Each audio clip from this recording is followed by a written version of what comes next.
different mindsets, The problem is that I'm like a middle-aged dude from New Jersey. So like I go to the North Shore and I'm with Jamie O'Brien. I'm on a jet ski. I got a fucking tow board. Like he's filming. There's all these like famous surfers and like John and Nate are on the other ski, and you're like, holy shit, is this my life? Yeah. And then you're surfing 40-foot waves, and then I'm like this, and then I'm home. I'm like, that's not even. That's not. Now you're like in the bay. It's not my life. Yeah, you're in the bay. It's 2 foot. But for those guys, it's normal. Yeah. But then, like when I'm in that mindset, I can get in it. Like I've been there before, where I'm like, this is me. But then I'm home. I'm like, this is me. And then I'm, or like I'm traveling, doing some crazy travel, and I'm like, this is me. Like this is what I'm all about. But then I'm like home. I'm like, actually, I'm kind of just about chilling in New Jersey and drinking coffee. Right. Checking it and going, oh. Yeah. But like, I mean, that's like an amazing part of my journey, though. I've been able to live a lot of different, I'm very grateful for that.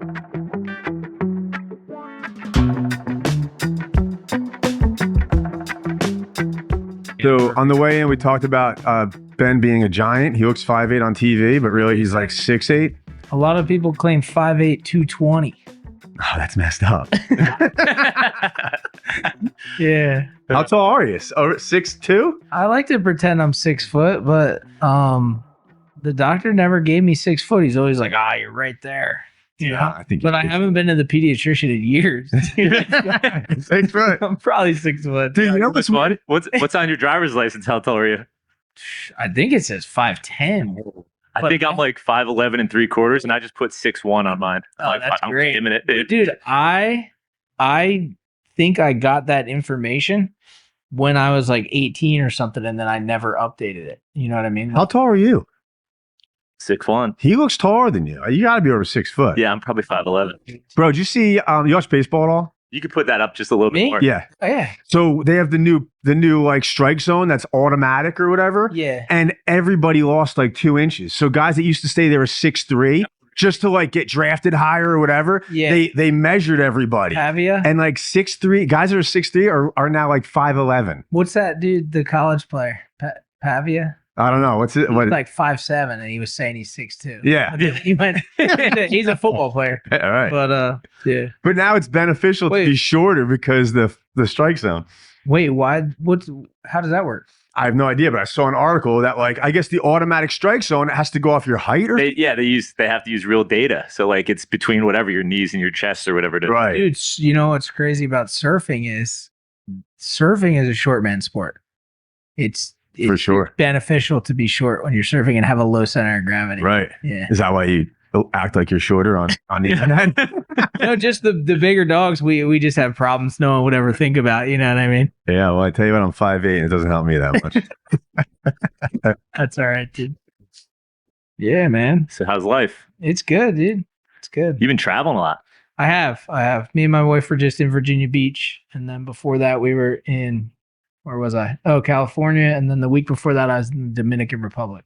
Did you hit up the wave pool? It's been good. Yeah, we were at the wave pool. We were staying at the new hotel down there for like 2 days. It's nice. Super. Did you see it was just nice out and you're like, let's go? No, it was scheduled. They like hired me to promote the CTO hotel. Hell yeah.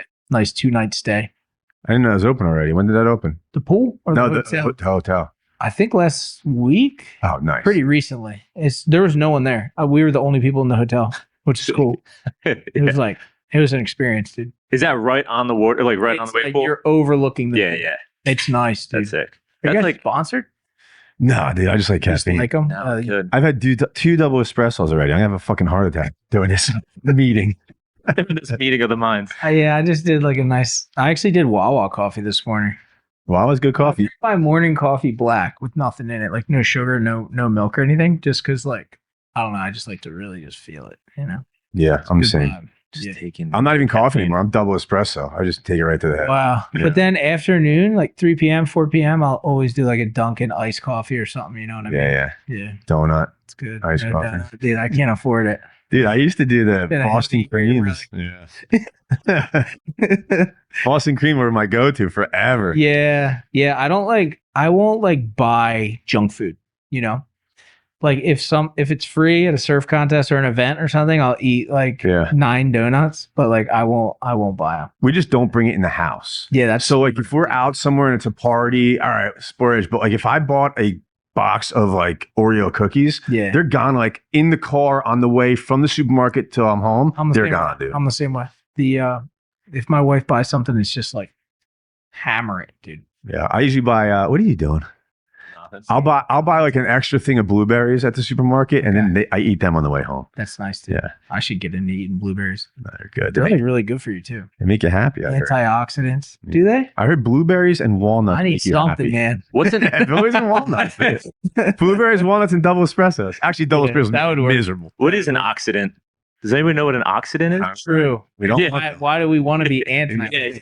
Oxidants. But I know antioxidants are good for anti-inflammatory, right? Inflammatory. A lot of antioxidants. You don't want inflammatory inflammatory. or oxidants. No. Antioxidants, inflammatory. No good. Yo, how is that wave at Virginia Beach? I've never surfed a wave. It's good. It's Yeah? good. Yeah. Oh, it's worth a drive if you're not doing anything. He went. Cool. It's open all year, right? Like wetsuits Yeah. and everything? Yeah. That's crazy. That's what I would do if like you weren't too stressed about it. Just wait till it's off season and just get it for cheap. It's cool though, because it's like it's not surfing, but it's like wave pools are weird, dude. It's like practice or something. Yeah. You know, it's like a good workout. But like when I stick something cool in a wave pool, sometimes I'm like, oh, that was sick. But like other times I'm just like, Yeah. It's like a lawn tramp or something. Yeah. right? Because you could just practice it again. Yeah, Next one. exactly. I went down there in September. Yeah. It was awesome. Yeah. Well, that's the thing about surfing. It's like, I need the practice. Yeah. So it's good I think for we all me. I think surfing is one of those things that even if you, as much as you level up, you're always like, I want to get there. yeah. Yeah. I don't know. Surfing. I was just in Nosara. It's like so frustrating. It is. Well, bro, the other thing is like, well, all right, if we're gonna talk shit on surfing, every time I've been saying this forever. It's like, all right, the report says it's 3 to 4 and offshore, and then in your head you think of the best day you ever had when it was 3 to 4 and offshore, and then you get there and you're like, it sucks, dude. It's not perfect. Although I don't think you have that mindset at all. The guy who's surfing like fucking in the creek. I don't, because this morning it said 2 to 3 and offshore, and you got to pay attention. It said 6 mile an hour wind.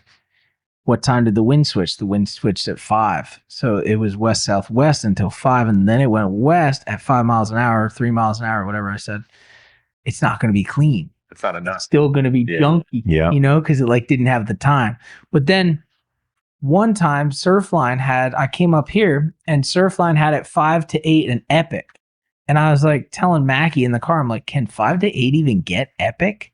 And then we rolled up and it was like 15 foot. And I was like, oh, that's what they meant. Yeah, Okay, yeah, cool. I'm sure. They, Right. Yeah. They had can just go. Something. Yeah. We used to call Ocean Hut like before the surf fund. Yeah. And he'd be like, there's some morning sickness on it. Yeah. No, there's morning. Classic, dude. Yeah. I still use that term. Well, that doesn't happen in the wave pool.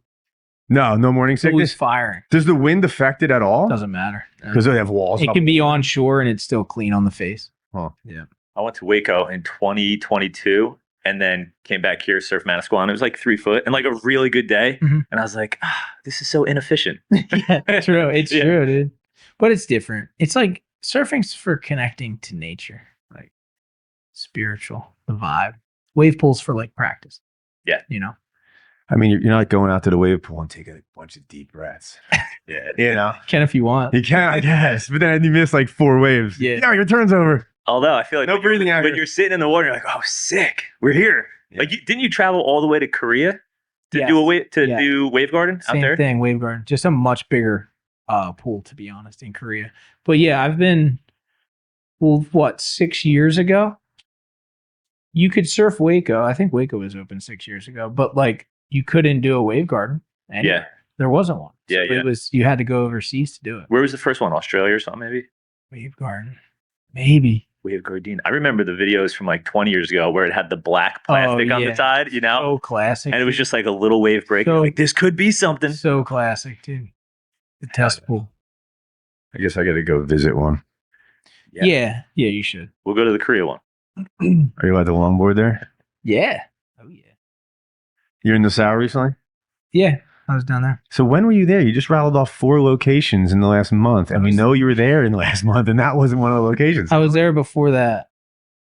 I was only there for 3 days though, All right. because I was working for the Gilded Iguana Hotel. So What are you doing for them? I made a video for them, Instagram, bunch of Nice. stories, got some content for them. My wife hated it. She was so upset because she didn't realize you fly there and then it's a 3-hour drive, and then we were only there for 3 nights. Yeah. And the last day we woke up at like 4 to leave. No. It was too short. It was too short. But she got food poisoning, and then the whole flight home, she was just like about to throw up the whole flight. That's not good. Oh, so that's not But good. other than that, it's a good trip.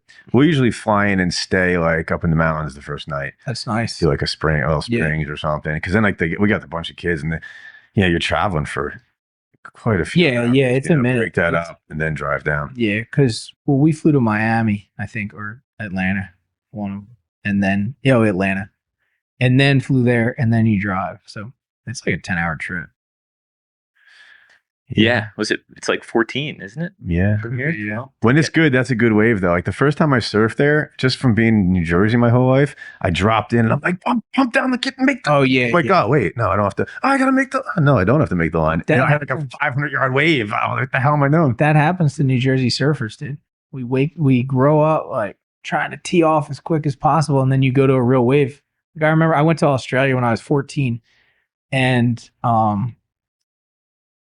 we went to a point break and I didn't know what to do. I sucked. Yeah. I You couldn't have to like do slow it. down. You have to Yeah, I bottom couldn't turn figure it out. or something. Yeah. Yeah, I feel like you drop in more of an angle, and it's like, no, I gotta like drop in and I dropped in and started hauling ass down Yeah, the line. yeah. I was like, wait a second. Way in front of it. Yeah. Yeah. And then you pull off, and some other Yeah. dude drops in afterwards to get barreled like on the teeing inside. off. Yeah. Yeah.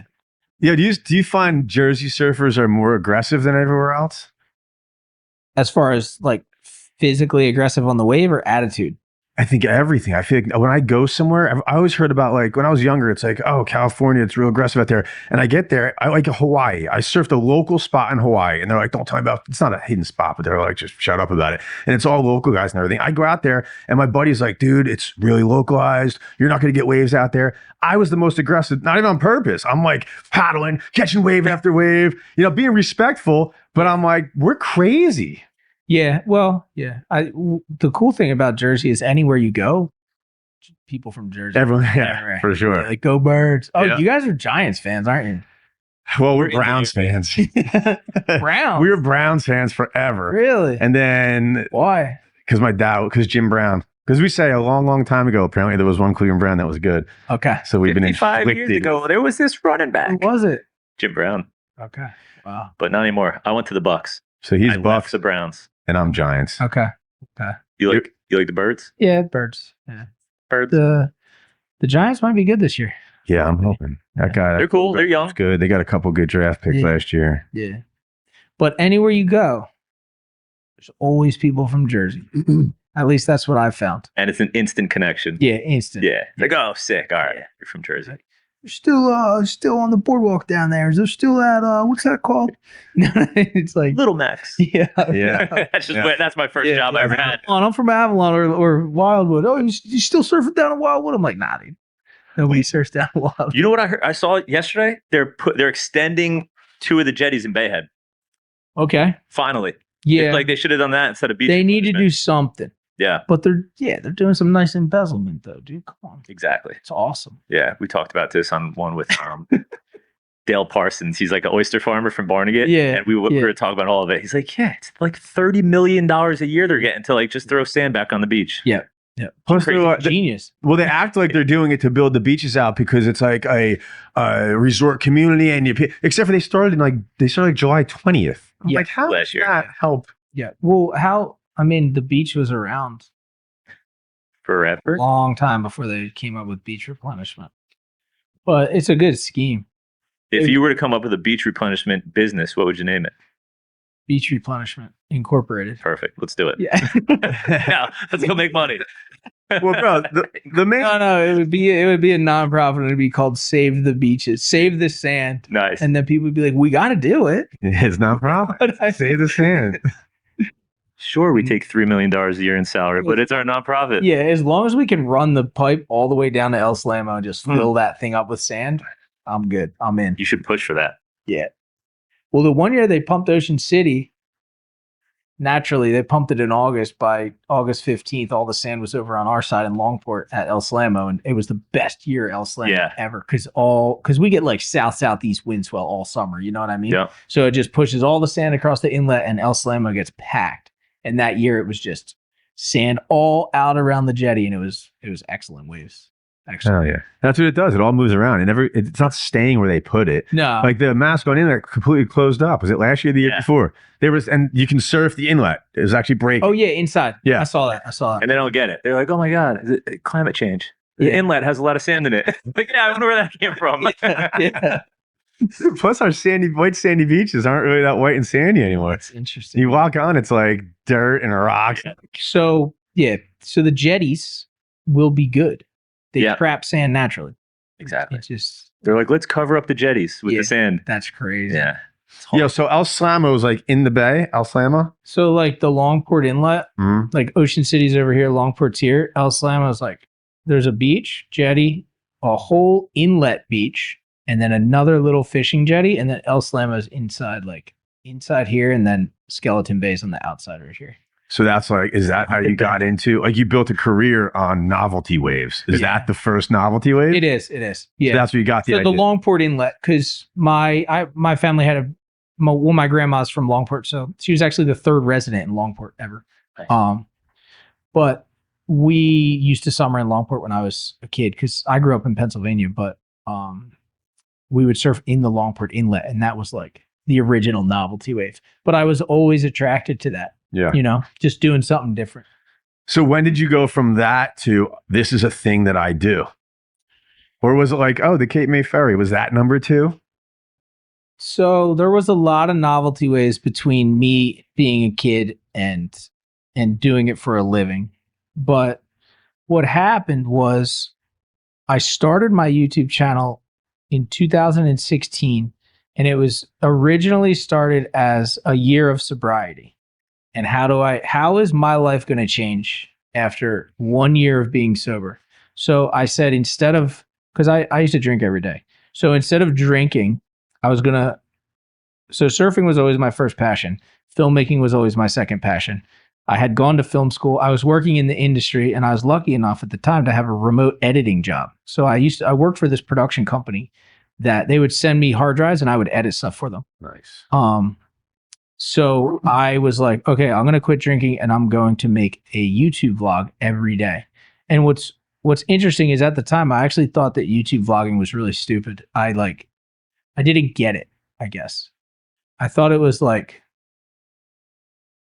egotistical or something. You know what I mean? Yeah. So I was like a filmmaker in my head. I wasn't a vlogger. Yeah. Vlogging's lame, you know, but I did it as personal documentation for the year, but I also figured, why the hell not? I'll put it online. And I mean, it's kind of crazy that it worked out. But so what happened was, through that year, my true self came out. So all the novelty waves came out, because I would always surf, and the novelty waves were the ones that got the most views. So I was like,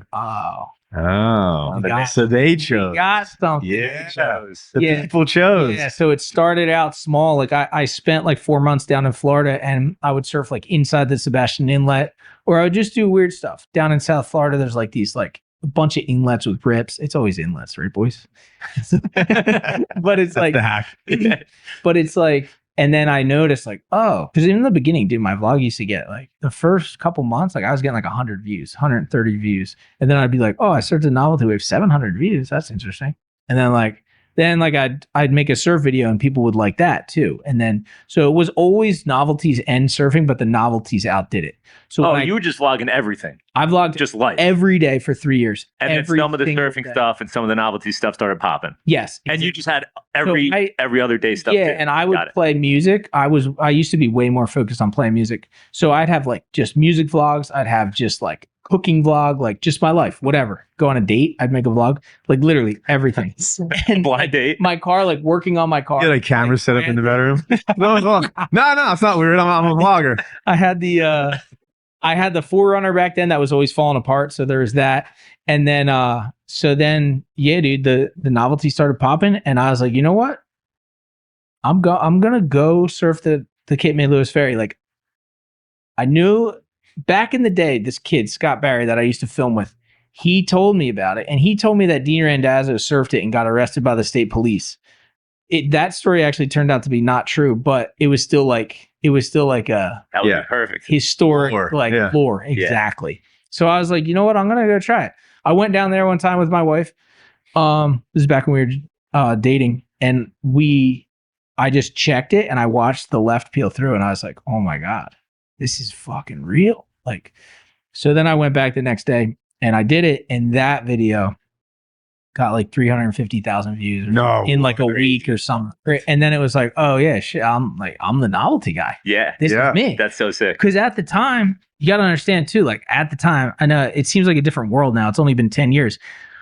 I used to get shit for talking to the camera as a surfer. Stab Magazine, surfer, surfing. Everyone would be like, this guy's a clown, like talking to the camera. Now, obviously, everyone's doing it. That's but like the market. That's crazy to think about, because like the camera's not supposed to be there. It was like movie and TV stuff. Surfing is like humble, egotistical. It's like surfing is like you pretend that the camera's not there and you just act like, you know what I mean? It's like they're still filming themselves, but they're like pretending. Like that's what surfing was 10 years ago. So then I just broke right through the mold, and I was like, you know what? I'm just gonna like do the most obvious thing. Because it used to be like, no, you have to have a mic, you have to have them sit down and do an interview. No, you have to do this, you have to have lighting, you have to. So I was just like, I'm just gonna, because vlogging was around, it just wasn't in surfing. So I was like, I'm just gonna do the most obvious thing and just cut through all the bullshit, save myself all the money of production, and just film myself talking with this camera, and my wife will film me with this camera, and we're good. We got a vlog. It's phones or cameras. Doesn't matter. Yeah, it doesn't matter. But fun fact, I had a flip phone until like 2018. So I wasn't filming on my phone back then, but I had a GoPro and the Sony A6300. Nice. Got you there. 1080 60. Do you have it? I have it. Is it like in a glass case? I have them all in a basket. Hell yeah. I should put them all. Yeah, I have the Hero in the Hall of Fame. Yeah. You should make your own Hall of Fame and just put it like. So I'm working on a museum. What? A museum. A surfing museum. I have like my original soft top boards from when I was a kid. I have like Rasta Rob's board, Mateus Hurdy, Jamie O'Brien's wetsuit, Zeke's board. Like I have a lot of cool shit. Nice. And it's just, this is like a decade of me. Like I have like Blair Conklin's skimboard. I'm like, just when I'm hanging out with someone, I have like a Cam Richards broken nose that he signed. I'm just like, yo, can I get that? Yeah. And people are like, what are you and I'm like, dude, like, trust me. It's like after a football game when they trade jerseys. Yes. So I have a bunch of really cool stuff. So eventually, if it all works out and I can make a real nonprofit, I'll put up a sick surfing museum in Atlantic City or something. Hell yeah. Yeah. You know, it's funny you said like it's kind of like egotistical, like when you're surfing. Yeah. And like you don't want to look at the camera. Yeah.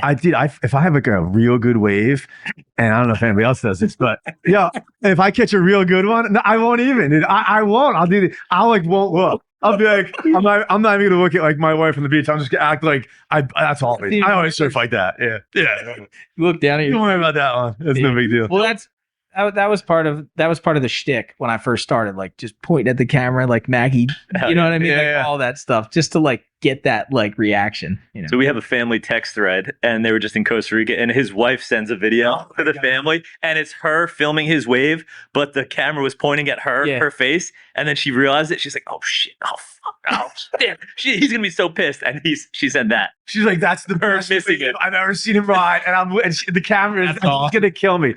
But you know, it's funny because like my life, nobody's getting the good wave. Yeah. If I have a good wave, it's never getting on camera. Yeah. That's what I tell people. No. I'm really good. It just never gets on camera. Dude, you'd be surprised though, like how much of my good waves get missed. You know what I mean? Yeah. Over the years, like it's a weird thing.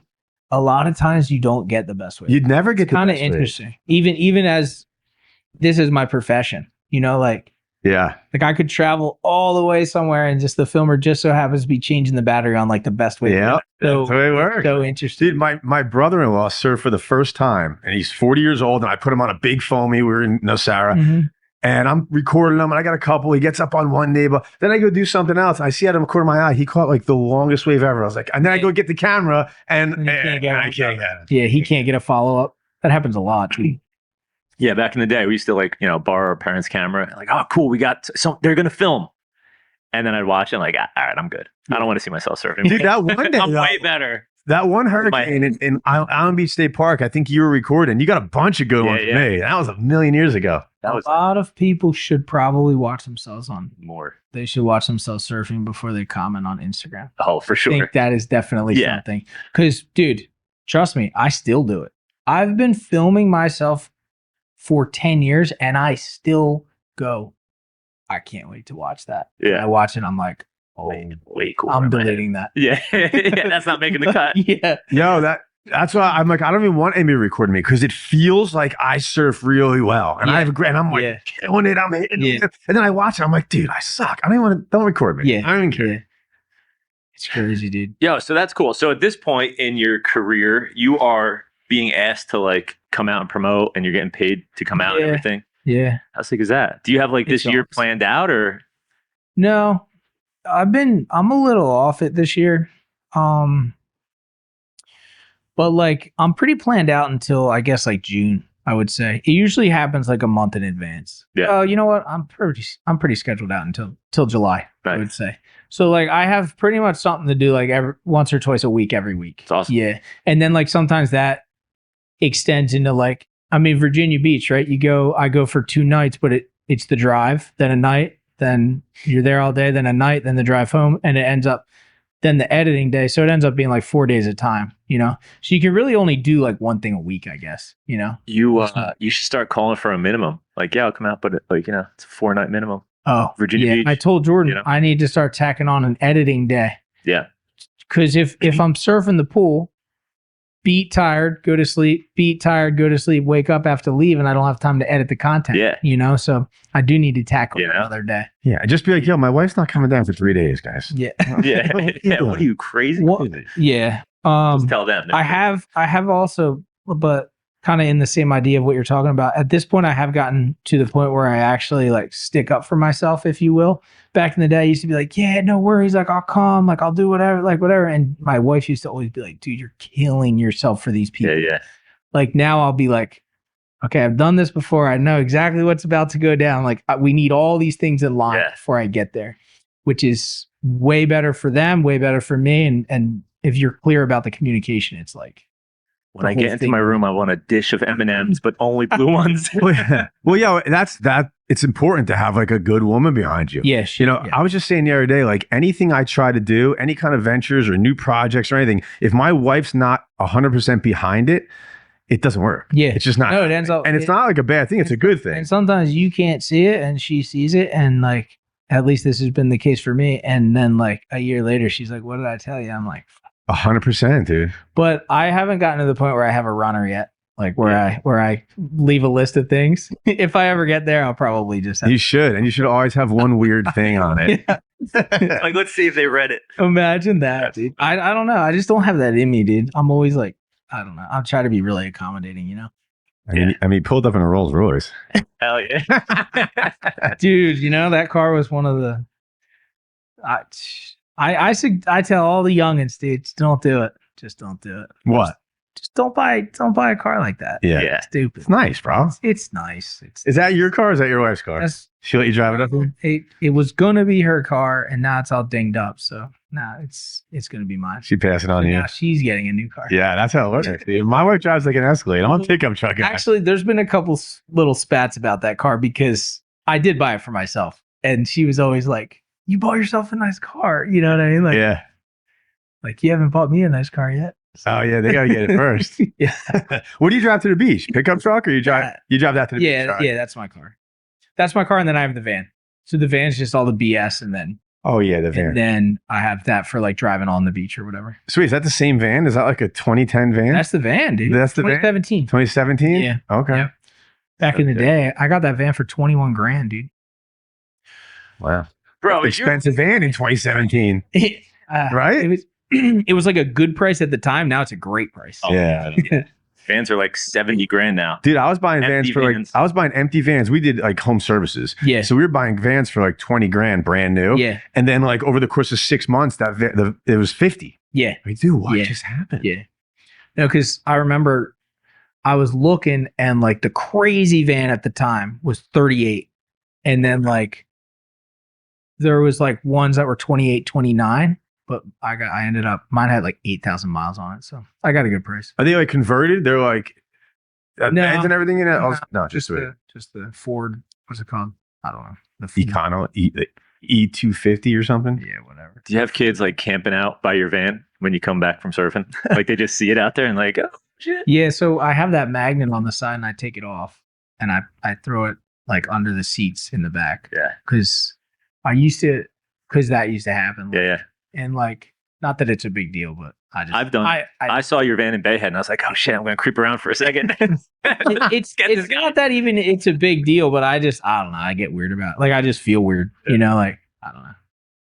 You got to be honest. Well, sometimes, it's cool, man. People are excited. No, kids, you know. I'm really excited. Like I'm very stoked about meeting fans and stuff, but I don't want to be like drawing a bunch of attention to an area. You know what I mean? Yeah, That makes me feel like like a insecure spot. or something. Yeah, you know what I mean? How about that wave in Bayhead? Which one? Van Oak and that Big bomb. one. Oh yeah, I guess that's. The closeout, the one on my soft top. No, I don't know. The big Is that one, a close? real That big one. bomb from Well, a couple years put ago. into the closeout on the inside. Oh, maybe. Okay. Yeah. But the bottom turn, and it's like, oh, that's That was a bomb. yeah. They were calling out like the biggest wave around for a while. That's a Right? bomb. Yeah, but it's funny. Like that same year, there was that massive swell. Like, Oh yeah. yeah, like 2 months later. So January. You're Yeah. like, God damn it. I was like, wow, I surfed like the biggest wave I've ever seen. And then like the 2 months later, every wave was that big. Yeah. But that was a proper wave. Yeah, it was. That's well. Big run. I was in Delaware, dude. I went on a hunch. I did get good waves down there, but it just wasn't quite as big. Yeah. It was still like 18-foot faces. Crazy. It just wasn't, dude. There was like 25 footers here. Massive. Was that the swell that guy Brandon Yeah. got Yeah. went viral, just launching off the top? Yeah. That was insane. And that swell was the last time that I let my jet ski not be ready to go. Nice. Because I was like, dude, I'm never, ever letting that happen again. Because like, dude, surfing big waves is cool. Paddling's cool. But it's like, dude, when you have the ski, like you could get into everything. Where do you take that? Mostly like LBI. But I'll take it like in all the shoals. Like we got good shoals in South Jersey. Yeah. In the middle of all the inlets, like out the back. Yeah. Super fun to do that. But then anywhere that I could, it's kind of harder up here to launch it. Right. You know what I mean? So like launching it in South Jersey is easier because there's just through the inlets. A lot of entry points. Because if you think about it, it's Island Beach State Park all the way to Manasquan. Yeah. You know, like there's no entries. Yeah. So Yeah, you'd have to like want to go get like the most direct launch as possible. and then just he's getting towed in on big waves in New Jersey. How about that? That's sick. Yeah. It's so funny. I mean, yeah. Medium sized wave. What's the biggest wave you surfed? I mean, I don't like to put a number on it. It's not Well, where? surfer thing to do. Live Where is the biggest wave you Okay. surfed? Oahu, North Shore, Outer Reef. Oh wow. Okay. Yeah. Yeah, what was that one blog where you like got caught in? You were somewhere on Oahu, like the North Shore, and you were struggling or something. Oh, at Waimea Bay. Is that where Yeah, that I was? almost drowned. What the hell happened there? Dude, I was getting cocky and all I had was the padded and like everyone wears, when it's like 25 plus, like everyone wears the The pole vest. pool right? vest. The pool vest is a cheat code. It's ridiculous. You go under, you pull it, you're right up. So you're pulling it every time you get held under. No, not every time, but it's just, If if you you want. need it. Okay. But I just had the padded, no pool.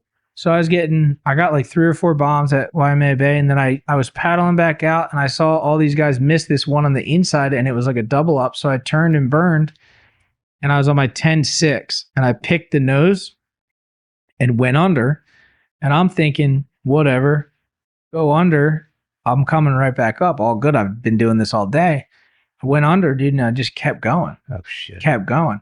kept going. I was like, dude, something's wrong. And then like my ears popped and it was all black. And like I opened my eyes, I couldn't see anything. And I saw like blue bubbles like a while up. So I started swimming up and I was under for 19 seconds. But dude, when you're burning oxygen under there, you know how it is. Yeah. If you've ever been under for 5 seconds, it feels like 5 minutes. Right. So I was under for 19 seconds and I burnt all my oxygen. And I was like, I thought I was up and I took like a stroke and breathed in and it was all water. No. And I was in that foamy water. It wouldn't let me get up. Yeah. And then I finally came up. I was literally gave up. I was like, this is it. I'm dead. And I was like, damn, I can't believe I died doing this. Isn't that funny? Like when you're underwater like that, you could just be like, oh, this is, wow, I love this. Yeah. So I came up. All I saw was white water. My fucking board just hit me in the head and I just went back. Back under for 11 more seconds. Did you get a breath in or no? Half a breath. So you took the next wave on the head, right? Took the next one on the head, and then I came up, paddled to the thing, and I was like, I can't believe I lived. I'm going in.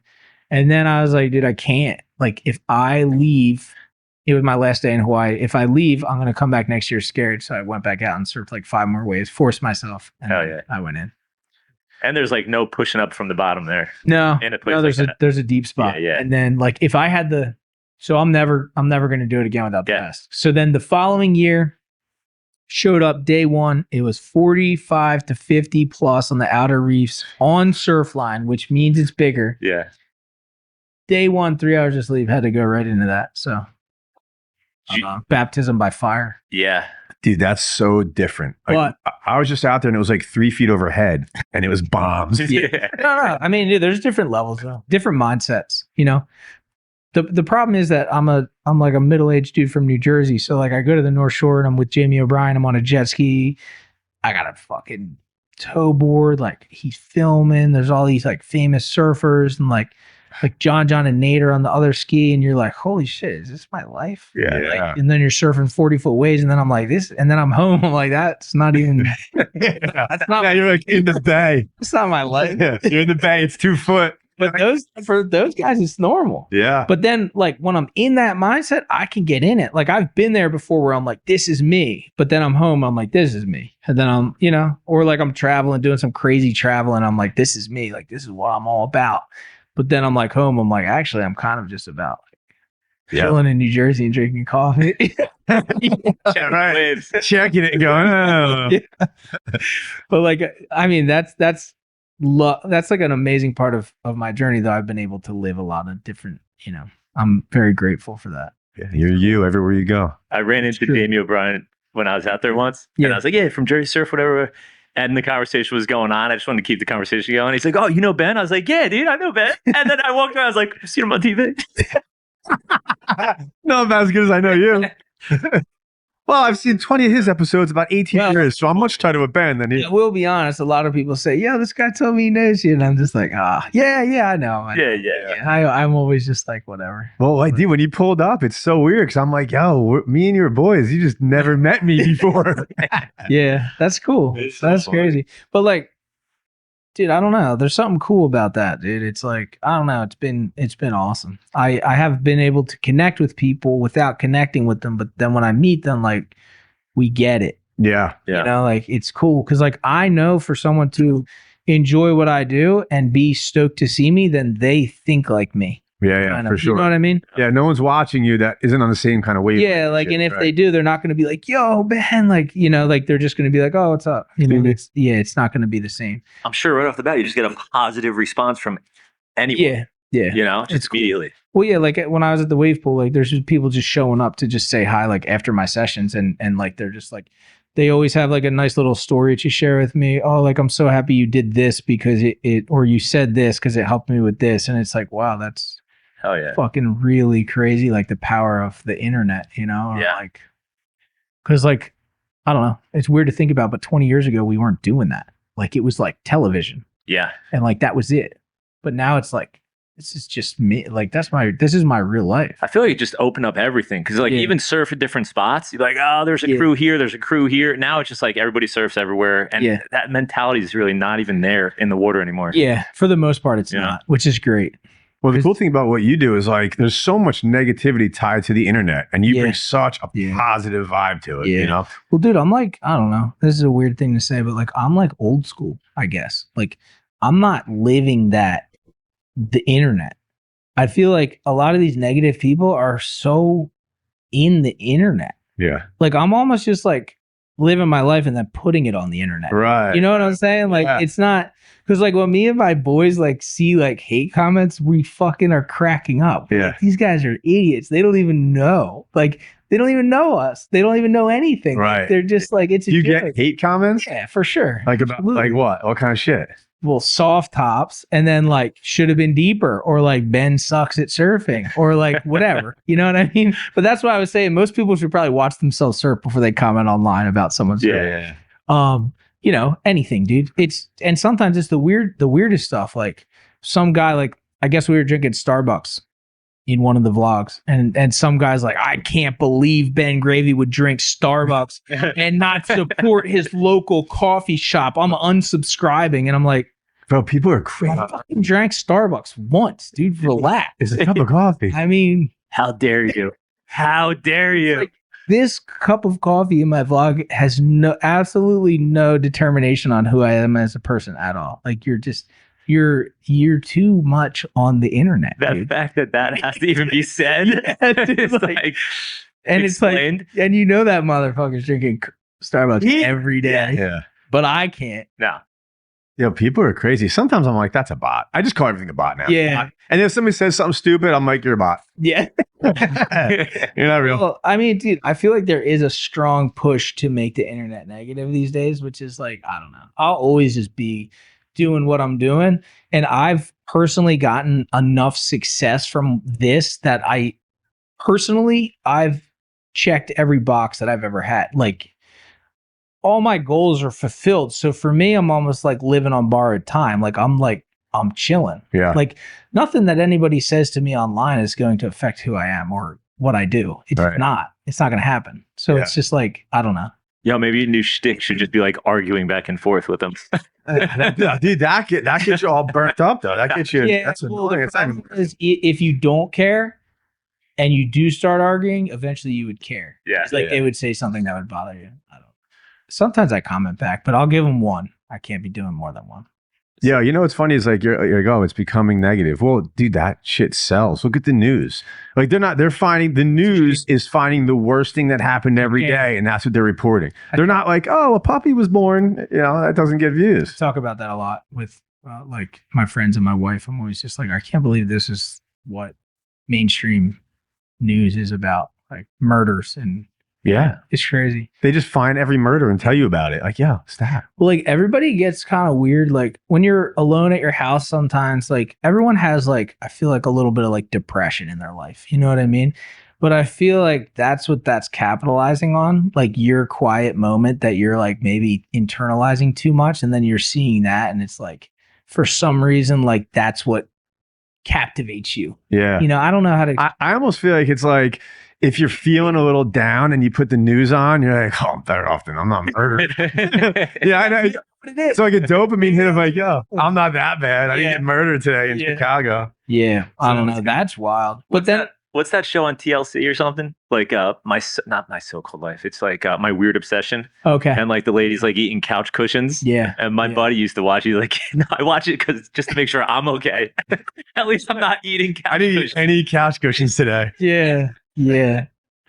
But then like, I don't know. See, I get what you're saying, but just in general in life, I always am trying not to compare myself to other people. Just like, I mean, obviously I know I'm better off probably than someone eating couch cushions, but well, debatable. I mean, if they're enjoying the couch cushions, they could be stoked. They be like, I love couch So cushions. like, I'm always just trying to make sure that like, because I'm like, how am I perceiving this? Not how are other people going to perceive this? Do I like this? Then I'll do it. You know, something like that, I guess. That's going to be the clip, by the way. Well, that's why it worked. The couch cushion. Classic. But dude, that's why that works, because you're doing what you want to do. You're not, Yeah. geared towards whatever. Yeah. Yo, how often are you riding? Do you ride non-soft top boards? Oh yeah. What do you ride A more? couple times a week. I'm out there. Ask that. Do you have to say soft top? Oh, no. Seldom? Oh no. No, Catch Surf is like, dude, best sponsor ever. They're like, ride it naturally, whatever you like to do. And like for a couple years, soft tops just so happened to be. So what really happened was I surfed for Superbrand. Do you know what that is? Superbrand surfboards. They were a big deal back in the day, but they went out of business like 2018. But then my wave band at Catch Surf thing was like really coming on strong. So then I just rode a bunch of soft tops. And now I have Ben Gravy surfboards. So I ride hardboards again, but like definitely. You have Ben Gravy surfboards that are hardboards? Yeah. Oh, sick. Yeah. But during that time, I think that's when I became the most known. So everyone just knows me for surfing soft tops. Yeah. But like I surf probably, I don't know about a percentage, but 50 times more than the average surfer. So I surf a lot of soft tops. Yeah. But people just like put that as like the only thing I do. Yeah. Right. But like if I'm surfing 5 sessions a week, you know, maybe 2 or 3 of them are on soft tops. But dude, I saw you catch a bomb one time in Point Pleasant, but way off the inlet. And I knew where you were because I saw it. I was like, I didn't even know it broke there. And it was how often and how did you know it was even breaking there? That's not somewhere anywhere goes. Never saw that before in my life, but I was at the Belmar Pro. You're talking about out the back. You were a mile off the inlet. Okay, yeah. South of the inlet. I know exactly what you're talking about. Okay. Like not Beacon. You were north of Beacon, but then it's way south of the inlet. So I was at the Belmar Pro and I was looking at the cams and I knew that it was going to be low tide. I remember it was 6 feet at 16 seconds and it was just offshore all day.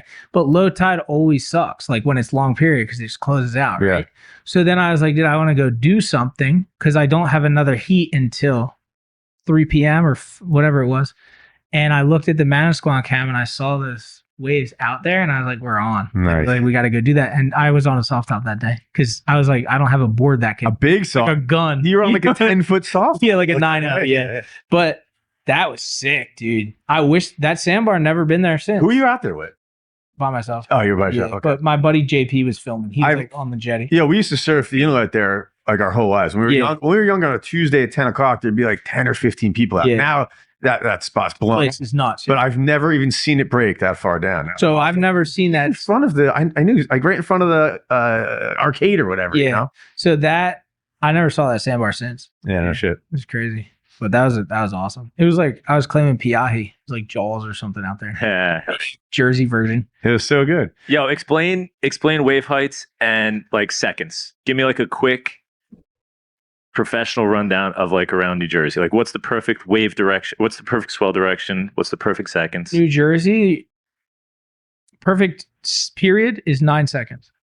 You want it's short. Yeah, get it down. Yeah, I'm gonna. It's short period enough that it's not going to close out. So I always used to say period enough where it's not going to close out, but it's not too short period and like backing off. It's a little peaky, like a little peaky, but like 6 seconds is going to piss you off. You know what I mean? It's going to be flappy and really peaky and no line. Yeah. You know what I mean? I always used to say 9 feet at 9 is the best, but now I think it's 12 feet at 9. I think 12 feet at 9, you're going to get the best wave of your life for sure. East Southeast usually comes with the most power, but we'll take Southeast, we'll take Southeast. Those are rights. Are you guys regular foot? Regular. He's goofy on regular, okay. Which is nice. We sit next to each other. You're an East Northeast guy. I don't know. Let me write that down. Circle that East North. But so anything. So if you have a 2 feet at 15, it's going to be waves every 25 minutes. When you catch the wave, you're going to be in the wrong spot. It's going to be really hard to catch, and you're going to be sitting out waiting forever. And it's going to be really long, not that tall, and really closed out. Now just bring it like this, you know? So like, let's say 6 feet at 12. 6 feet at 12 is firing. Perfect 2-3 foot overhead. You're going to get some closeouts, but you're going to get some good ones. You're going to make some barrels. And then bring it 10 feet at 10 or 9 at 9. Big old peaks, but still lines on them. You know what I mean? But all makeable. And then when you start getting into like, dude, we haven't had a good year in forever, but like the one year I remember it was 16 feet at 12 seconds. And it was as big as it gets, like literally like 18-foot faces and just perfect. Like, but that's when it gets scary. Like when the number's higher than the period, that's when it gets like thick and gnarly and like Like you don't want to be heavy right in front of that. That's what you need the jet ski for. Because then I'm in early, already riding, then I find the barrel and get through it, hopefully. But I'd say 9 at 9 or 10 at 10. Anything that matches should usually be good. But then when you get down, if you're talking 4 feet at 4, it's like, it's whatever. It's choppy little, whatever. But like, so El Slamo, when El Slamo was good, this is why it's so historic.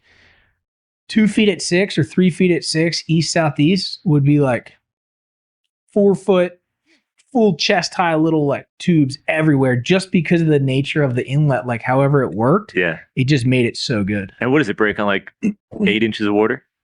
Yeah, it's really shallow. Yeah. Yeah, it's super shallow. It comes up real quick, probably. Yeah, right? it's just because it's so El Slamo will get maxed out at 4 feet at 9 seconds. It's done. It's like rolling over the jetty and stuff. So you want it like 3 feet at 6, 3 feet at 7, like. Sick. All right, good. Yeah. The science of it. That's New Jersey, though. That's So everywhere is everywhere is different. I know, like Costa Rica, it's like 16 seconds. Oh yeah, yeah. Like three or 4 feet at 16 in Costa Rica is firing. Right. So like in Hawaii, it even takes time to get used to surfing waves like that. Like the Pacific Ocean, like Hawaii, like my buddy Will, I started bringing him out with me like 4 years ago or 3 years ago. And like I had forgotten, but I've gotten to relive some of the experiences with him. He's like, dude, I drop in here and the barrel's all the way behind me. And I'm like, oh my God, yeah, that's how the Pacific Ocean is. Like you need to be so deep. Yeah. Because the wave actually like peels. It's like you have so much time. Yeah, like Jersey, like we just don't have time. Like 9 at 9 is big but fast, dude. You know what's funny is like Costa Rica, long 300, 400-yard wave. Maybe I'm exaggerating, but so fun. You know, big backside or big open turns. Except for like when there's a hard south angle. Are you regular foot? Yeah, right? Yeah. If there's a hard south angle in like Bayhead, that's my favorite wave. When I'm pumping as fast as I can go to keep up and you make the line, that's my favorite wave. So south, so stupid. Yeah, a south swell. I mean, it's insane. It's fun. Because it's kind of traveling sideways. I want to. You know what I mean? Fine. And then if you can chip in, I think the biggest issue that we struggle with is the sandbar. So like if you miss the spot and then you either get thrown over the falls or you miss the wave and then you're still just cooking down the beach because of the current. Yeah. But like, yeah, if you can chip in on a south swell and it's going, yeah, you can just get, that's real. It just hits the bar. Because like our bar's like this, right? So think about it, like east up here is like sideways coming in this way. The east kind of sucks, but then like southeast, you're starting to get here, like southeast or east southeast, you're getting, and then south. That's far south. It's coming like this, dude. And then like the swell line's going this, but the waves breaking here, and you're like, it's mental. That's like my best barrel ever. That's like the one way that and everybody saw it. My bet was a hard south swell. And I couldn't believe it. I was having a shit session too. I just pulled in. I was covered forever. I snuck out. And there was like 3 guys on the beach that were just like, oh, I feel like you saw it. The reason that I agree with you on like the diamond in the rough aspect, but the reason I wouldn't say that south is the best is only because you're always out of position on a south swell. Like it is so hard to be on the wall, you know. But other than that, quality wise. It's funny you say that because that was like the worst day ever. I was frustrated and I got to wave my life. Yeah. And then the diamond in the rough comes, dude. But South swells are specifically why I bought the jet ski. Oh, nice. Because I'm like standing there, I get 2 waves in a whole day. And then I'm like, if I had a jet ski, I'd be on every one. Why wouldn't I just have a jet ski? Yeah. So then I just have the jet ski. You get pulled down the beach, you drive right back up. Pull down the beach, drive right back. It's it's the nice. best, dude. It's not for him. He's goofy foot. Yo, when we surf together, I try just, all right, you stay on that side, I'll stay on that, and just kind of take the peak. But he'll be on like the inside of me, like just switch because, let's not fuck around here. That's funny. It's weird. I surf goofy and skateboard regular. I've seen that. It's bizarre. And snowboard regular. I wonder what that is. He's Mongo push too. Dexterous. Mongo push. Yeah. Are you? Mongo push. Yeah. Which I never knew what that was until the dirty heads. Oh, it's skating? Skating. I put my back foot is on my board when I'm. I mean, let's be honest. I mean, it's like we all pushed Mongo before everyone said it was lame. Yo, I didn't know what it was. I was like, what is this new thing? Why are you guys doing this? Like P-Rod or whoever it was, Nigel or somebody was like, nah, you can't push. You got to push like this. And then everyone at the skate park was like, what? You push Mongo, dude? And it's like, wait, we were all pushing Mongo. It's just a word you guys heard. And someone in. tagged it. I was like, I ain't switching. What's the other thing? When you hold the truck Oh my God, it's hilarious. I do it like, Or just walking around. yeah, That's not cool. no, it's not cool. No, really? It's called a mall grab. So like if I ever have like a photo shoot, like Yeah. I did one with Sanook and like they had a skateboard and I just mall grab the whole time. Yeah. Just because the photographer doesn't The know. comments on And the I'm internet. just trying to throw the mall grab so people are just like, he's mall grab. Yeah. Just get it. Bongo pushing as more. This guy. Walking down the beach and holding your surfboard, what's core? Putting your hand on the bottom rail as you walk? Or do you feel core when you just grasp it on the top rail and just, let it hang? Yeah, but you better tee off, dude. Yeah. In the top. I know. Well, the sad truth about surfing is if you see someone usually with wax in, you can tell that they're inexperienced. You know what I mean? If they have what? If the wax is in when they're carrying their board down the beach, That'll for the get you. most part. Oh, yeah. Well, yeah, you get wax all over you. Yeah, exactly. That's like common sense. Or if they're driving down the road and their fins are on the back of the car. Like they're strapping it. Yeah. Or what is it, Chinese Get wax slide job? right out. A nice Chinese wax job. And everybody throws their boards on top of your board. We all Dude, did that come to on. each other in my car though. And it's Yo, you're not allowed to say that. disaster back there. Why is it Chinese wax job? What does that? What does the Chinese have to do with that? They're, Ah, really? Oh, so it's just China because it's on the bottom of the earth. Yeah. 'Cause they're on the that's bottom well, of it. that's what I always thought. I actually don't know. That makes sense. But like Chinese wax shop's been around since Yeah. I started surfing. Since you were 10. Yeah. And the Mongo push. Is that like Mongols?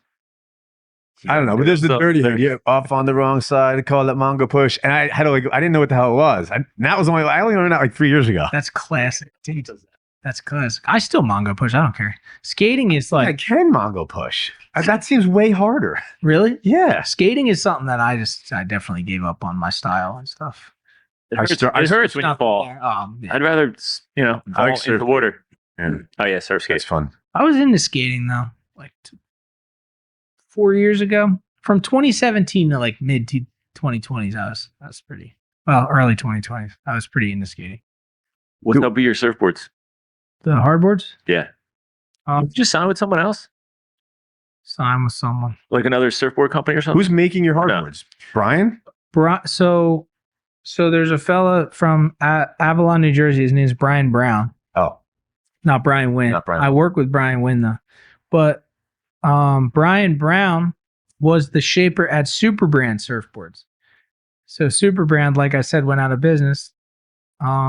So me and him just had a bunch of good ideas. So we put it together and he shaped it for a couple other people and he has his own label called Algorithm. And then he just shapes Ben Gravy surfboards. And it's nice because Maybe that's what I it's thought. like Algorithm. if we sell 10 boards in a year, doesn't matter. If we sell 200, doesn't matter. Like he gets work. He's got steady work other places. So it's not like a high stress situation, you know? do you have a couple shapes? It's a CNC machine, I'm guessing? Yeah. He has a CNC machine and then he finishes them. And Do you dial in your own down shapes? Oceanside. Yeah. He's pretty much a mad scientist. He kind of just dials them in. Like he watches me surf and then we have a discussion sometimes, but we have a high performance short, which is like a high performance board, but it's a little wider and you ride it like a few inches shorter. Like a rocket Called the wall. semi-pro.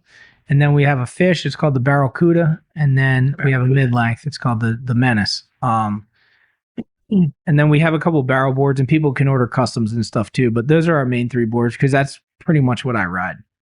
But yeah, the Barracuda is like my favorite board. So I ride it quad as a fish. It's nuts.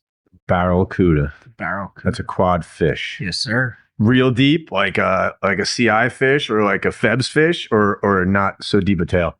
I don't know. Oh, not deep. Not super deeply. Little deep. I've been riding that Febs fish. I really like that board. Yeah. I honestly don't even know what it looks like. Super swallow. Yeah, super swallow. Yeah, it's really And fun. Nastara. It's good. And it's a twin. Oh yeah, I can see that working.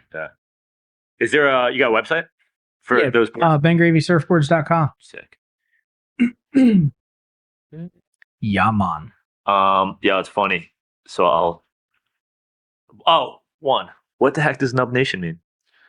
Okay. I'm always like, Yeah. All I'm good. just like, Nub Nation. Understandable. So I had my best friend when I was a kid. His name was Mike. We used to go to Sunday school. Mike Nespor. We used to go to Sunday school together, and we wanted to start a skate company. And we started a skate magazine. We were like, I don't know, we were like 10 years old. So we would just like cut pictures out of other skate magazines and glue them Hell into that. But we called it Nub, and it was called Nobody's Unliked Buddy. It was supposed to be underground skaters only who needed sponsors. So then we started Nub. We had that, and we used to write it on everything. But it was essentially like Revenge of the Underdogs was always like Nub, you know? So then he actually sadly passed away in a motorcycle accident when he was like 22. So I just kept it alive kind of in his honor. So just when I started doing the YouTube thing, I just called it Nub Nation. Yeah. Just like as Nub Nation. I'm like, yeah. what is Nub Nation? Yeah. So it's pretty much like it's such a good like depiction of who I am though, in a weird way. Like, because I am such a surf industry outsider, underdog, like shouldn't have made it. You know what I mean? It's same like thought process. So it all fits. Love it. Well, yeah, you like redefined what pro surfer is. Yeah. Oh, it's 12. What is a pro surfer? This, dude. What are you gonna do? I do intermittent fasting, so Oh, nice. I don't insulin spike until 12 o'clock. You're on the clock. Yeah, you still intermittent fasting? No, I got to get back into it. I was really good for the first couple months of this year.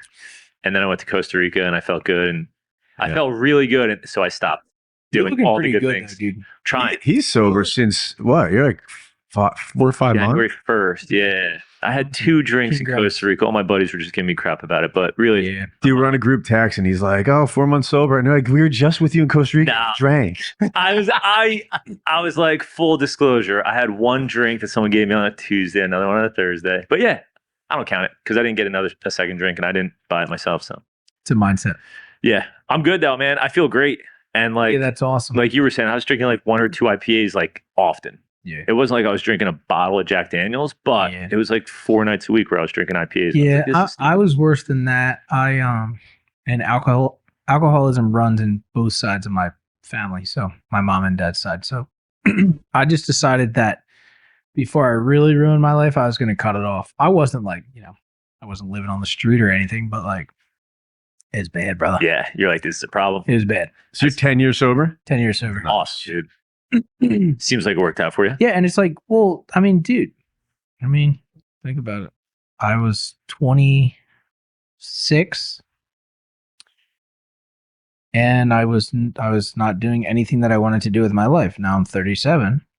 And you've done everything. And I've literally accomplished all my dreams and more. And like I said, I'm living on borrowed time. I'm already beyond. I'm beyond what I ever thought I could do. Like I never had very much self-esteem, like thinking like, oh my God, I'm going to be a celebrity or like, I'm going to like be like rich or I'm going to be anything. I never really, I don't know. I grew up like my grandfather was a dentist. My dad was a landscaper and we grew up in Pennsylvania and I kind of always grew up just like thinking I'd be normal. You know what I mean? Like, I don't, you know what I'm saying? Like, just it would work itself out. Yeah. But I never like, I don't know. I feel like there are certain people in this world, like when you hear like musicians or whatever, be like, I always knew I was destined for greatness. Like I did say that. I didn't know I'd even be able to do this for a living. You know what I mean? Like I never, but now I like believe in myself a lot more but it's like, and I definitely think I can accomplish big things, but I also feel like, I don't know. How you're brought up, that mindset always sits with you. Like even if you become successful, I guess. Yeah. Well, you're awesome. You're definitely the man. I watch you all the time. Thanks, dude. And I was gonna say, I wrote it down. I got to bring this up. I would like yell at my kids because they're watching YouTube, like kids playing with toys. I'm like, you guys have toys. Go play with the toys you have. And they're like, you watch surfing all the time. Why don't you go surf? That's hilarious. Yeah. I'm like, I am being called out by my kids. I do watch surfing on YouTube all the time. We were about to start talking about something really good, and I forget what it was. Believing in yourself. It was before that. Not drinking. It was before Being that. really awesome. Surfboards. Before that. Your website. Surfing? It was after that. Was it vlogging? I don't know, man. Doesn't matter. But it was cool. Was it? But yeah, dude, it's cool. It's cool because actually it gives me something else to watch besides whatever's on TV now. Like I don't watch sitcoms.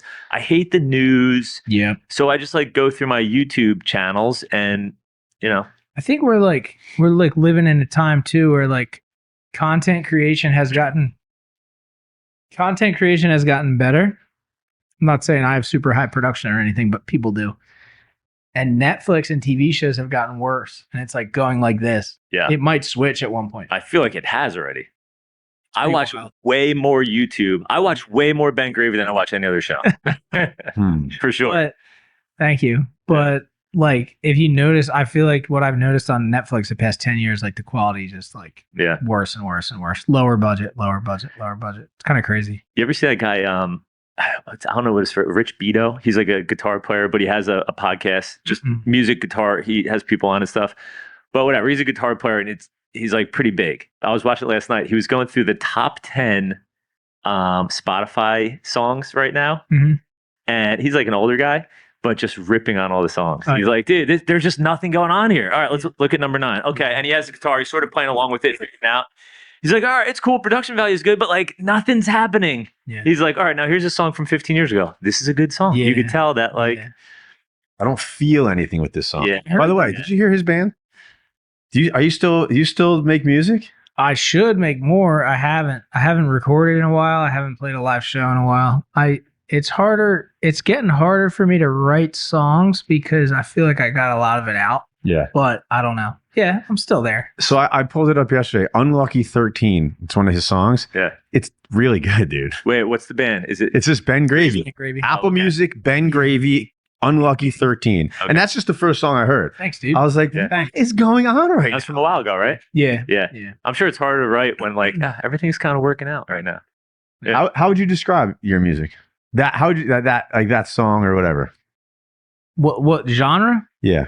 I think it's like folk music, isn't it? Almost like I almost heard like Mother Mania, but I don't know if you know who that is. Mother Mania was like an old like punk band. Yeah. So I'm definitely, I grew up listening to Blink-182. A little Blink-182 shit. Yeah. It's like 4-chord structure, super basic. Yeah. Like more about I always believed in the songwriting more than the guitar playing. Yeah. Because like, I don't know, I'm just not like, I'm a rhythm guitar player. I'm not like a lead guitar player. So I always like to write like, I guess, interesting songs.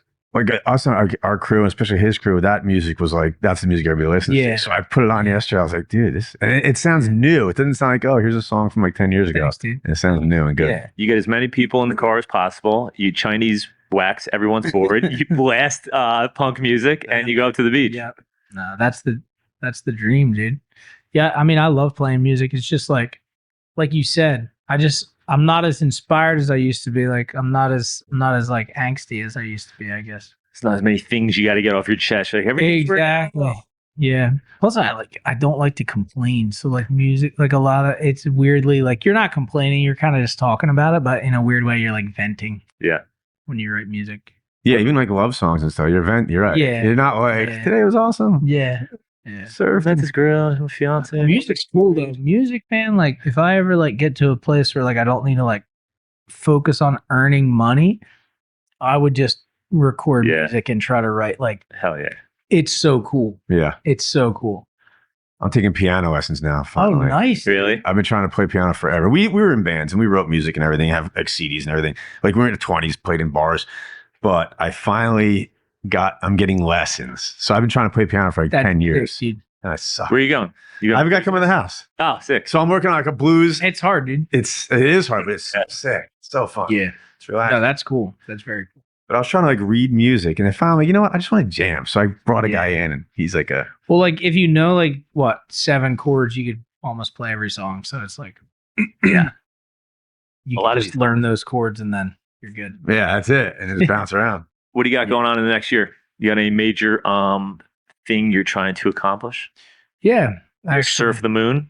That would be awesome. I used to think I'd be able to get to space, but like I talked about, a little bit of reality, Maybe though. Maybe. See. You're getting close. I'm trying to. Well, I'm partnered with this wave pool company. It's called Dreamwave Manufacturing. But we're building technology, wave source technology. Sick. So we're trying to build a wave pool.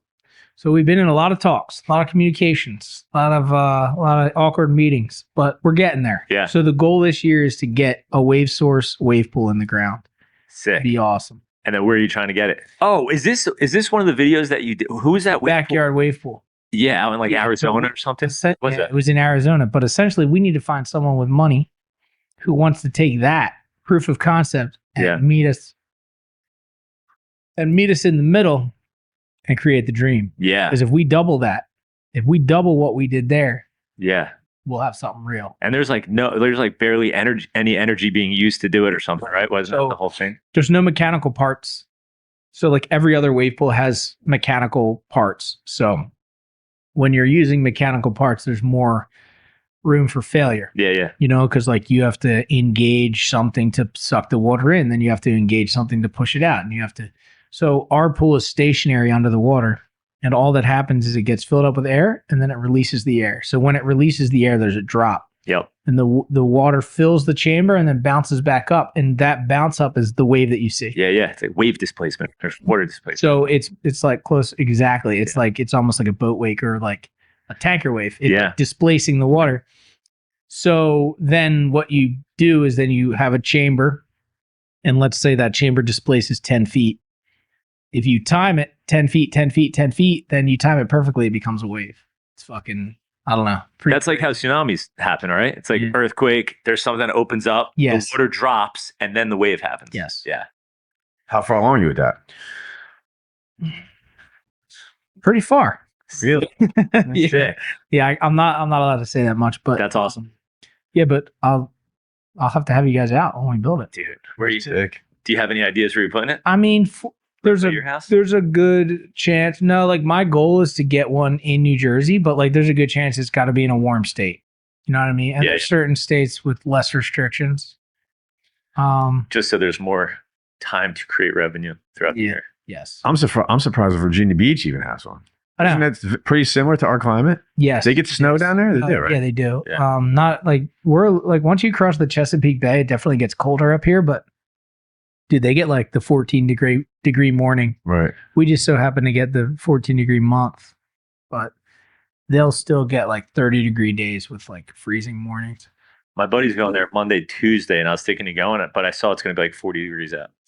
It's like, like this week would be perfect to go down there. Yeah, it was hot, dude. Did you go? Oh, did you go this week? I was there Monday and Tuesday. Yeah, it was like 90 out. Dude, it was baking hot. What was the water like? Cold or? Dude, I brought my 4 mil because I thought that I looked on their site and I thought it said 58, and I must have checked it at night. It was like 65. Oh, sick. Yeah, it was. Did you wind up going bareback? Yeah, like I ended up just finding a short arm long leg. But yeah, it was fine, dude. It was warm. When I went down there in September, it was like the WSL or something was going on. And I got there on a Sunday, and my first session was Sunday night at like 9. And I just told some kid that was just standing there, I was like, oh yeah, I'm going tonight. It's gonna be awesome. And so he was in the WSL. He got 3 of his buddies, who was me and these 4 kids who were like 17 years old, shredding. Yeah. And I was like, fuck, I gotta keep up with these guys. I caught 22 waves in 55 minutes. Like we didn't crazy. It was like it's a 4-wave set. Yeah. And there's supposed to be 2 or 3 groups of 4 rotating. There was 5 of us. And it was just like, you catch the first wave, you paddle back, you catch the first wave, the next one. Sick. I don't think we let one wave go by. Yeah, there was I was dying. Dude, there was a 2 p.m.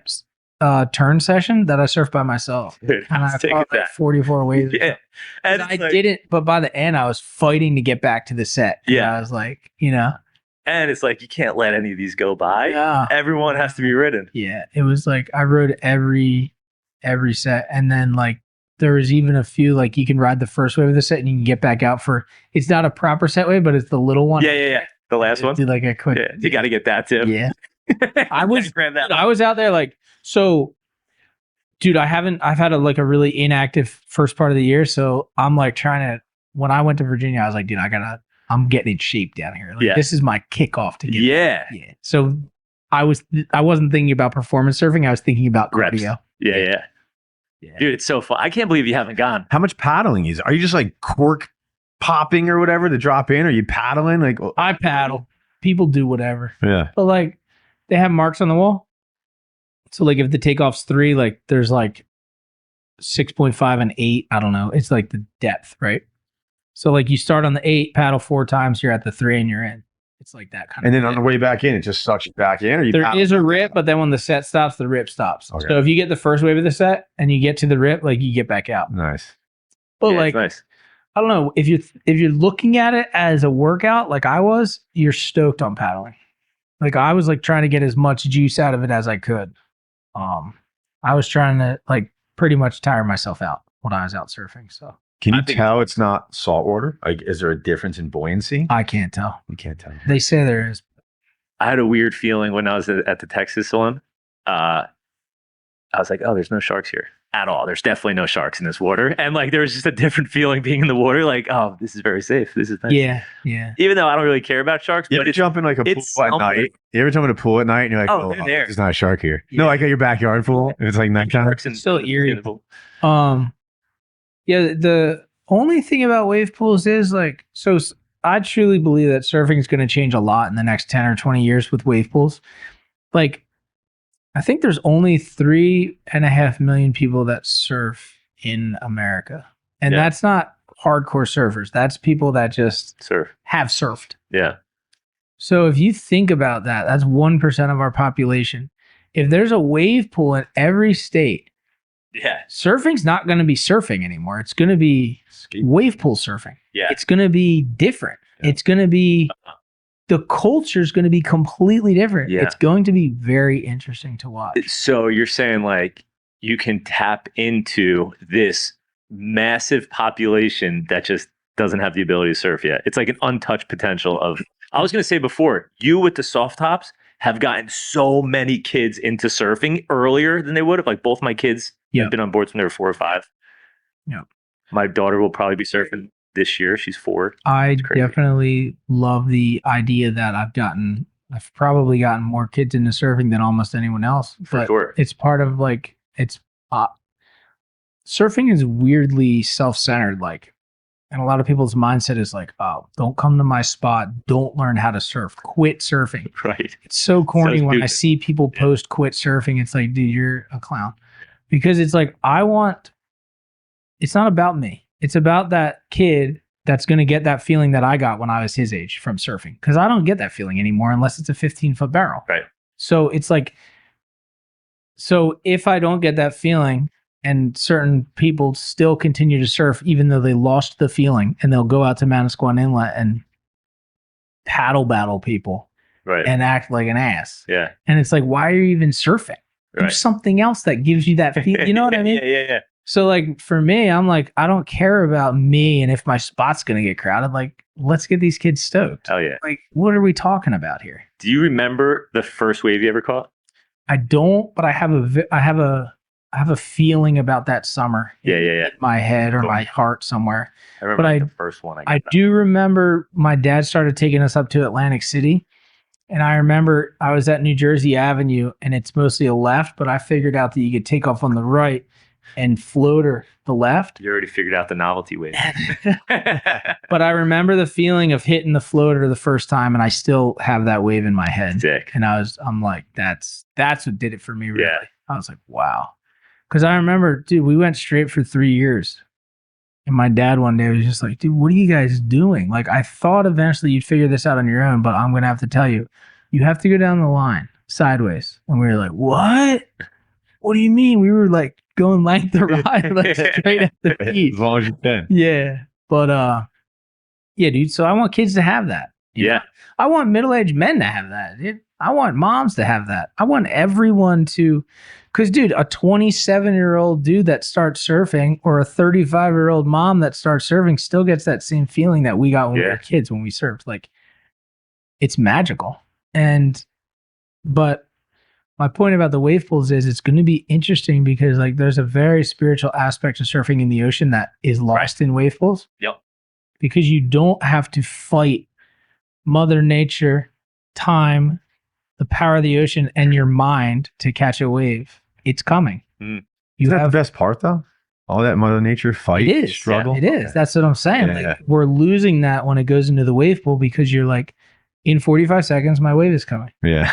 Right. You know? It's like part of what chiseled us into the people that we are today is the fact that we went out on that day that everyone told us not to go out and we put on our 5 mil and we battled Mother Nature and we ended up getting a wave that made us feel like that was worth it, you know? There's like ice off the pier. Yeah. And it's like, you're not getting that in a wave pool. So surfers are going to be a different breed of human being. Right. It's going to be weird. Yeah. And it's probably a good thing because there's going to be a much bigger market, but it's like, it's going to be interesting. I love paddling out and just sitting out there. And like everybody else is this way behind me. My phone, the computer, work, absolutely, people. Yeah. And then this way is just nothing. Yeah. And that's where it's at.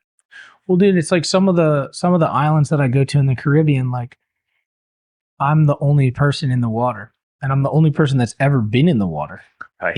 And it's like, it's a crazy experience to think about. And like, if I can get a barrel or do a turn or do something cool on a wave that I'm almost positive that no one's ever even seen before, let alone surfed, it's like, wow, like that's it for me. Like, that's what it is right there. That's what brings me back to those moments of when I was a kid.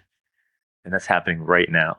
Yep. That wave is still breaking. It's breaking right now. Yeah. And it's going to be breaking for forever. First time I was in Hawaii and like came back, I was like, oh, that's still happening. Yeah. Or like I was just in Playa Hermosa and like, oh, it's happening right now. Yeah. But then also when I leave places though, I'm like, this is the thing about Jersey, boys. When I leave, I'm like, man, I can't believe they don't get to go back to Jersey. They have to live there. You know? And I'm like, I'm going back to Jersey, dude. So Yeah. I love it here though. Yeah. I do. And it's not, we don't have the best ways. You can make an argument for anywhere, but like this is my home. Like I feel it when I come back. So I don't know. You surfing today? I should have surfed this morning. I checked it at 6:30. It was like light offshore.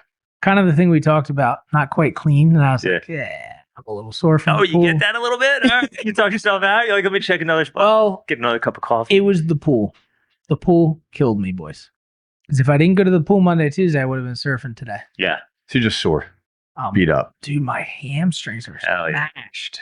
And to be honest with you, what I was thinking this morning was, this isn't worth getting injured. Because I'm so sore and so tight. Yeah, right on. I don't want to hurt myself. You set an alarm in the morning or did you just wake up? This morning I set one. You set an alarm often? No. Are you just an early riser? Or? Yeah, I wake up at like 5 or 6. Nice. Sometimes 3. Yeah. Sometimes, you ever wake up is this like a middle-aged male thing? Like sometimes I wake up at like 1:30 and like I can't go back to sleep. That's annoying. Yeah. So sometimes you wake up and you'll be like, oh, it's 4:18. Cool, I'm up. Yeah. But if you wake up and it's 1:30, you're like, shit, dude. I know I'm not falling asleep. Yep. Even if I try to get up and do something, I'm too tired. And then it's like you can't brew coffee till like, you should wait till 4, but like I'll wait till 3 sometimes. But I'm like, dude, like I guess I'll just lay here. I don't know what else to do. Yeah. I'll just think. The 1:30, 2 o'clock thing is annoying. Even if it's like 3:40, you can kind of be like, all right, let's get up. But then you start thinking like, wait, when we go to bed, all we do is just lay there and pretend we're asleep until we're asleep. Can I do that right now? Then you try it. It doesn't work. Dude, sometimes I go downstairs and put like TV on and fall back asleep. Yeah, that's true. I'll put like Friends on. I try to be asleep by 10, but it depends. I mean, it's weird because I like to play Fortnite.